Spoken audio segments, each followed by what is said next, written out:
நான் எப்போதுமே என்னோட ஸ்டூடெண்ட்ஸ் கூட சொல்கிற ஒரு விஷயம்னா ஸ்டாப் லாஸ் என்ன ஹெல்மெட் மாதிரி. நம்ம எதுக்கு ஹெல்மெட் போடுறோம்? சேஃப்டியாக இருக்கிறதுக்கு. நான் என்ன சொல்லுவேன்னா, நீங்கள் பக்கத்து தெரு போனாலும் ஹெல்மெட் போட்டு போகிறது தப்பு கிடையாது.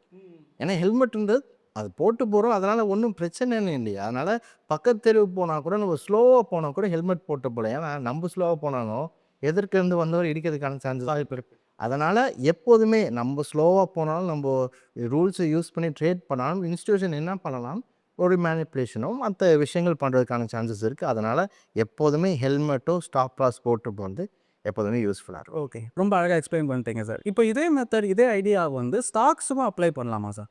ஏன் ஸ்டாக்ஸ்க்கும் இதே மெத்தட் தான். இப்போ நம்ம நிஃப்டியில் யூஸ் பண்ணுற மாதிரி தான் ஸ்டாக்ஸ். நிஃப்டி பார்த்தீங்கன்னா ஸ்டாக்ஸ் 50 ஸ்டாக்கோட இது தானே வருது. அதனால் தாராளமாக நீங்கள் ஸ்டாக்குக்கும் இதே பண்ணிக்கலாம். ஸ்டாக் மட்டும் கிடையாது, கோல்டில் ட்ரேட் பண்ணுறவங்க இருக்காங்க, க்ரூட் ஆயிலில் ட்ரேட் பண்ணுறவங்க, கமாடிட்டிஸ், இது பிட்காயினில் பண்ணுறவங்க கூட இதே மெத்தட் யூஸ் பண்ணிக்கலாம். அதெல்லாம் ஒன்றும் பிரச்சனை இல்லை. ஏன்னா யூனிவர்சல் ட்ரேடிங் மெத்தட் எல்லாமே ஒன்று தான். நம்ம கற்றுக்கிட்டு பண்ணோன்னா சார்ட் இருந்தால் போதும், எதில் வேணாலும் நம்ம ட்ரேடிங் பண்ணிக்கலாம்.